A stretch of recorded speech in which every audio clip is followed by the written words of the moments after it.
sex education they never taught you. Most people grow up learning rules about sex, not understanding it.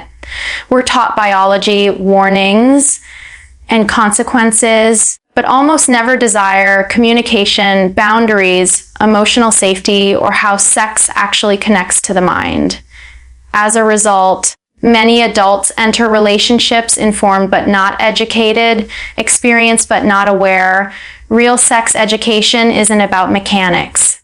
It's about self-awareness. It's about understanding why attraction feels powerful, why desire changes, why communication breaks down, and why people feel confused, ashamed, or disconnected around intimacy.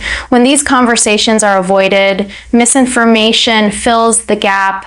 Through culture, media, and unrealistic expectations, sex is not separate from psychology. Your nervous system, attachment style, self-worth, and emotional regulation all show up in intimacy. How you desire, how you set boundaries, how you experience pleasure, and how safe you feel being seen. These are learned patterns, not accidents. What they never taught us is that good sex isn't about performance. It's about presence. It's not about doing more. It's about feeling more emotionally safe, mentally connected, and physically attuned. Without that foundation, sex becomes confusing, transactional, or disconnected from meaning. This is the sex education that matters, understanding yourself, understanding others, and learning how intimacy actually works, not in theory, but in real life. FFK points of the speech. 1. Desire is psychological before it's physical. Attraction doesn't start in the body, it starts in the mind. Feeling seen, understood, and emotionally safe activates desire more powerfully than appearance alone. When desire fades, it's often because emotional connection faded first. 2. Boundaries make intimacy better, not worse. Boundaries aren't barriers, they're clarity. Knowing what you want, what you don't, and how to communicate it creates trust and safety. Real intimacy grows when both people feel respected, not pressured. 3. Attachment styles shape how you experience sex. Your early emotional patterns influence how you connect physically. Some people use sex to feel close, others to feel validated, and some to avoid vulnerability altogether. Understanding your attachment style changes how you experience intimacy. 4. Pleasure is about presence, not performance. Sex becomes disconnected when it turns into something to prove. Pleasure increases when attention shifts from how you're being perceived to how you're actually feeling. Presence beats perfection every time. 5. Communication is the most underrated skill in sex. Most sexual dissatisfaction comes from unspoken needs. When people learn to talk about desire, discomfort, curiosity, and change without shame, intimacy becomes deeper, safer, and more fulfilling. And desire is psychological before it's physical. Most people are taught that desire begins with the body, what you see, touch, or experience physically. But in reality, desire starts much earlier and much deeper in the mind and nervous system. Long before attraction becomes physical, your brain is already asking important questions. Am I safe? Am I seen? Am I desired? Am I understood? Desire is the body's response to emotional and psychological cues. When someone feels emotionally acknowledged, when their thoughts, feelings, and presence are noticed, the brain releases chemicals associated with attraction and bonding. This is why someone can become more attractive over time without changing their appearance. Emotional resonance increases desire far more powerfully than physical perfection.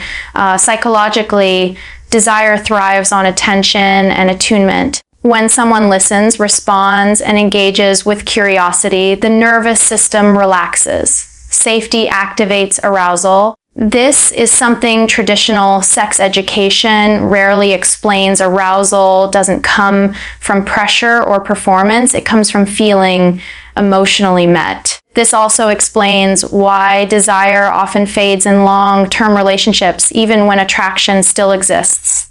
Over time, emotional presence can be replaced by routine. Conversations become functional. Curiosity is replaced by assumption. When emotional engagement declines, the brain stops associating the partner with stimulation and aliveness. Desire doesn't disappear, it becomes dormant. Many people mistake this dormancy for loss of attraction or incompatibility. But what's often missing isn't chemistry, it's psychological connection. Desire requires novelty, but not necessarily new people. Novelty can come from emotional discovery, vulnerability, and being seen in new ways. Another overlooked factor is self-perception. Desire is deeply influenced by how someone feels about themselves. When people feel confident, emotionally regulated, and valued, desire increases. When self-worth drops, desire often follows. This is why stress, emotional neglect, or feeling unseen can shut down arousal even when physical conditions are ideal. Media and cultural narratives overemphasize appearance while ignoring psychological context. But the mind doesn't respond to images alone. It responds to meaning. Attraction isn't just about how someone looks, it's about how they make you feel in your body and mind. This is why emotional intimacy often intensifies sexual connection. When people feel safe expressing vulnerability, curiosity, and desire without fear of judgment, the nervous system opens. Arousal follows naturally. Understanding that desire is psychological first changes everything. It removes shame around fluctuations in attraction and replaces confusion with awareness. Instead of asking, "What's wrong with me?" the better question becomes, what emotional or psychological need isn't being met? Real sex education should teach this. Desire is not something you force. It's something you create through presence, emotional safety, and connection. When the mind feels engaged and safe, the body follows. The boundaries make intimacy better, not worse. Most people grow up believing that boundaries kill attraction. They think saying no, slowing down, or expressing limits will make them seem difficult, cold, or undesirable. Real sex education rarely corrects this myth. In reality, boundaries are not the opposite of intimacy, they are the foundation of it. Boundaries create safety, and safety is essential for desire. When someone knows their limits will be respected, their nervous system relaxes. Relaxation allows curiosity, openness, and arousal to emerge. Without boundaries, intimacy may still happen, but it's often driven by pressure, fear of rejection, or the need for validation rather than genuine desire. Psychologically, boundaries signal self-awareness and self-respect. They communicate, "I know myself and I trust myself." This clarity is deeply attractive. People feel safer connecting with someone who can articulate what they want and what they don't. Ambiguity creates anxiety. Boundaries reduce it. Another overlooked truth is that boundaries prevent resentment. When people ignore their own limits to keep someone interested, they often disconnect emotionally. They may comply physically while withdrawing mentally. Over time, this creates confusion, dissatisfaction, and emotional distance. Desire doesn't survive self-betrayal. Boundaries also allow consent to be meaningful. Consent isn't just permission, it's enthusiasm. True consent requires the freedom to say no without consequence. When no is respected, yes becomes more authentic. Desire deepens when choice is real. In long-term relationships, boundaries evolve. What felt comfortable once may change due to stress, life stages, emotional shifts, or past experiences. Without open communication about boundaries, partners may misinterpret withdrawal as rejection rather than self-protection. This misunderstanding can quietly damage intimacy. Many people struggle with boundaries because they associate them with conflict. But healthy boundaries reduce conflict by making expectations visible instead of guessing or assuming partners know where they stand. This clarity strengthens trust. Boundaries are also essential for emotional intimacy. Saying, "This doesn't feel good for me," or "I need more time," requires vulnerability. When those expressions are met with respect rather than defensiveness, emotional connection deepens. Intimacy becomes collaborative rather than transactional. Another important aspect is internal boundaries. Knowing when to pause, check in with yourself, or honor discomfort protects your relationship with your own body. Intimacy cannot feel safe when someone is disconnected from themselves. The irony is that people often fear boundaries will push others away, but the absence of boundaries is what truly erodes desire. When someone feels pressured or unseen, attraction fades. When someone feels respected, desire has room to grow. This is the sex education they never taught you. Boundaries don't limit intimacy, they protect it. They turn intimacy into a shared experience rather than a negotiation of discomfort. And when both people feel safe, seen, and respected, desire doesn't disappear. It becomes deeper, steadier, and more fulfilling. Attachment styles shape how you experience sex. Sex doesn't exist in isolation from your emotional history. The way you experience intimacy is deeply influenced by how you learn to connect, bond, and seek safety long before adulthood. This is where attachment styles come in, patterns formed early in life that quietly shape how you experience closeness, desire, and vulnerability. Most people were never taught this. Attachment styles influence what sex means to you, not just how it feels. For some, sex is a way to feel emotionally close. For others, it's a way to feel wanted, powerful, or secure. And for some, sex becomes a way to avoid emotional exposure while still maintaining connection. People with a more secure attachment tend to experience sex as mutual and grounding. They can enjoy intimacy without using it to regulate self-worth or anxiety. Desire flows because emotional safety is present. They feel comfortable expressing needs, slowing down, and staying connected even when intensity changes. Those with anxious attachment often experience sex as reassurance. Desire becomes intertwined with validation. Sex can temporarily soothe fears of abandonment, but when reassurance fades, anxiety returns. This can create cycles where intimacy feels intense but emotionally unstable. Pleasure is present, but safety feels conditional. Avoidant attachment often shows up as emotional distance around sex. Desire may exist, but vulnerability feels threatening. Sex can be enjoyable as long as emotional closeness is limited. When intimacy deepens, desire may shut down as a form of self-protection. Avoidance isn't lack of interest, it's fear of dependency or loss of autonomy. Disorganized attachment creates the most confusion. Desire and fear coexist. Intimacy feels both exciting and overwhelming. People may crave closeness and then pull away abruptly. This push-pull dynamic can feel addictive but emotionally exhausting. Understanding attachment styles removes a lot of shame. It explains why people may feel too much, not enough, or confused by their own reactions to intimacy. These patterns aren't flaws, they're adaptations. Sex education rarely teaches that discomfort around intimacy isn't about being broken. It's about learned emotional strategies. When these strategies go unexamined, they run the experience. When they're understood, people gain choice. Attachment awareness changes communication. Instead of interpreting withdrawal as rejection or intensity as neediness, partners can recognize patterns.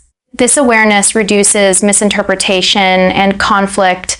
Importantly, attachment styles are not permanent identities. They are patterns, and patterns can change with awareness, safe experiences, and intentional communication. Sexual intimacy often becomes the place where healing happens because it activates vulnerability. When people understand their attachment style, sex becomes less about coping and more about connection. Desire feels less urgent and more authentic. Boundaries become clearer. Pleasure becomes safer. This is the sex education they never taught you. Your reactions during intimacy aren't random. They're relational memories. And when you understand them, intimacy stops being confusing and starts becoming intentional, emotionally safe, and deeply fulfilling. Pleasure is about presence, not performance. One of the biggest lies modern culture teaches about sex is that pleasure comes from performance. From a young age, people absorb the idea that intimacy is about doing the right things, lasting long enough, looking a certain way, or meeting unspoken expectations. What they're rarely taught is this real pleasure doesn't come from trying to impress. It comes from being present. Presence means being in your body, not in your head. When someone is focused on how they look, how they're being judged, or whether they're doing it right, their nervous system is activated by anxiety, not pleasure. The body cannot fully relax or respond when the mind is busy monitoring performance. Desire may exist, but pleasure feels muted, rushed, or disconnected.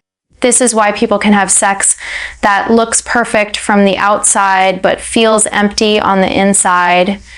Psychologically, pleasure requires attunement, awareness of sensations, emotions, and subtle responses.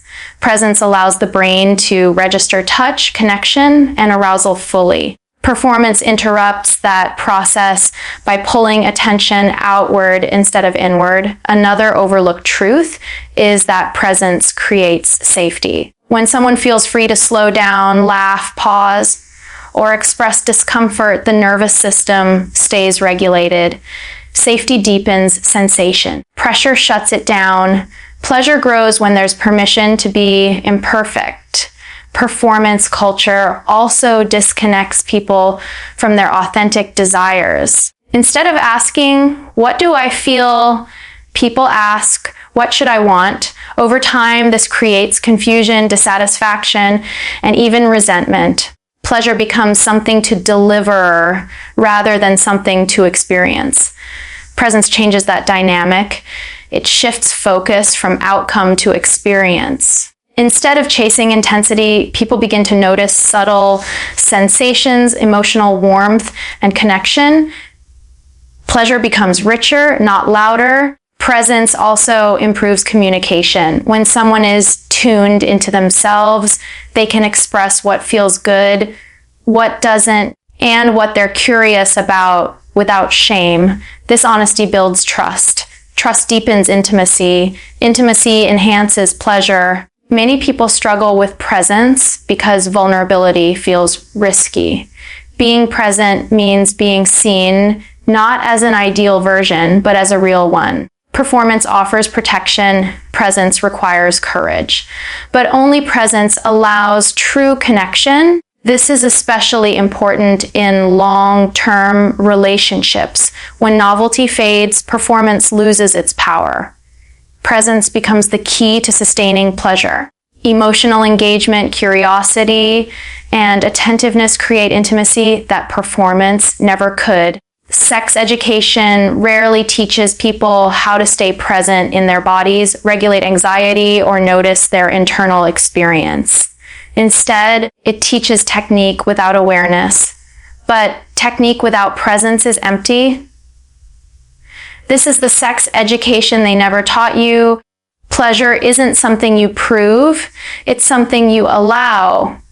When you stop performing and start being present, pleasure becomes natural. connection deepens, and intimacy feels less like pressure and more like shared experience. Communication is the most underrated skill in sex. Most people assume sexual compatibility is about chemistry, attraction, or experience. What they're rarely taught is that communication is the skill that determines whether intimacy becomes confusing or fulfilling. Desire without communication often leads to misalignment, resentment, and silence. With communication, even differences can become points of connection. Sex education focuses on anatomy and safety, but avoids teaching people how to talk about desire. As a result, many adults enter intimacy hoping their partner will just know what they want. When that doesn't happen, disappointment builds quietly. Psychologically, unspoken needs create distance. When someone suppresses curiosity, discomfort, or desire, the nervous system stays guarded. The body may participate, but the mind disconnects. Over time, this disconnect erodes pleasure and emotional closeness. Communication isn't about constant talking, it's about emotional transparency. It's the ability to express what feels good, what doesn't, and what's changing without fear of judgment or rejection. This requires safety, trust, and practice. One reason communication feels hard is because people associate it with conflict. They fear that speaking honestly will hurt feelings or disrupt connection. But silence does more damage than honesty. Unexpressed needs don't disappear. They turn into frustration or withdrawal. Another challenge is shame. Many people were taught to feel embarrassed about desire. When desire feels shameful, it becomes difficult to speak about it openly. Communication then becomes indirect through hints, avoidance, or emotional distance. Desire suffers as a result. Healthy sexual communication includes listening as much as speaking. It's not about convincing or correcting, it's about understanding. When partners feel heard, defensiveness drops, curiosity increases, intimacy becomes collaborative rather than transactional. Communication also allows desire to evolve. What feels good at one stage of life may change. Stress, trauma, health, and emotional shifts all affect intimacy. Without communication, partners may misinterpret change as rejection or loss of attraction. With communication, change becomes something navigated together. Importantly, communication builds consent into intimacy naturally. When people feel free to express boundaries, curiosity, and preference, consent becomes ongoing rather than assumed. This makes intimacy safer and more pleasurable for everyone involved. Sex education rarely teaches that communication itself can be erotic. Feeling emotionally understood can be deeply arousing. When someone feels safe expressing in desire, vulnerability becomes part of the intimacy, not a threat to it. This is the sex education they never taught you. Great sex isn't about guessing, it's about sharing.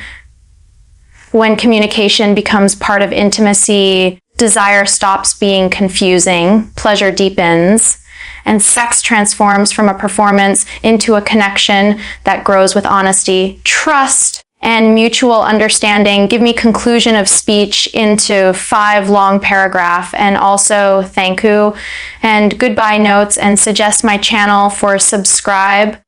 Conclusion, sex education they never taught you. Paragraph 1, real sex education was never meant to be limited to anatomy, warnings, or rules. What truly shapes intimacy is psychological awareness, understanding desire, safety, boundaries, attachment, presence, and communication. When these elements are ignored, people grow up informed but disconnected, experienced but confused. Intimacy then becomes something people perform instead of something they genuinely feel.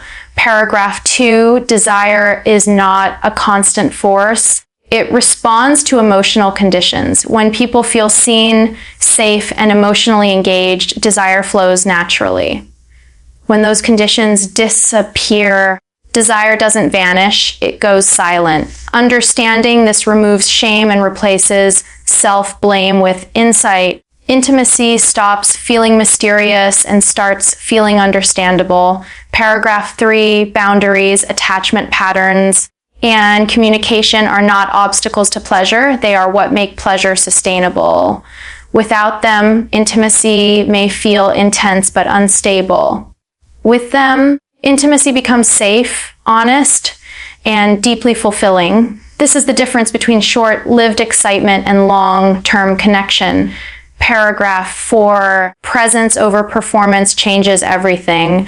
When people stop trying to impress and start allowing themselves to feel, intimacy becomes real. Pleasure deepens not through perfection, but through attention, curiosity, and emotional availability. The most meaningful intimacy happens when both people are fully there, not distracted by expectations or fear. Paragraph 5, this is the sex education that should have been taught, not to create rules, but to create awareness. When people understand themselves, they stop chasing validation and start building connection. Intimacy becomes less about proving something and more about sharing something. And that shift changes not just sex, but relationships as a whole. Thank you, goodbye, and subscribe note. Thank you for taking the time to listen, reflect, and learn.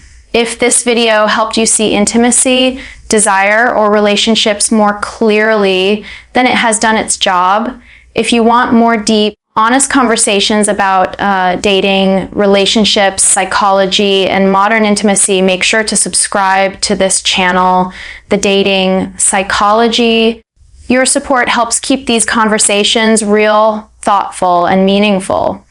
Until next time, stay curious, stay emotionally aware, and take care of your connections. Thank you and goodbye.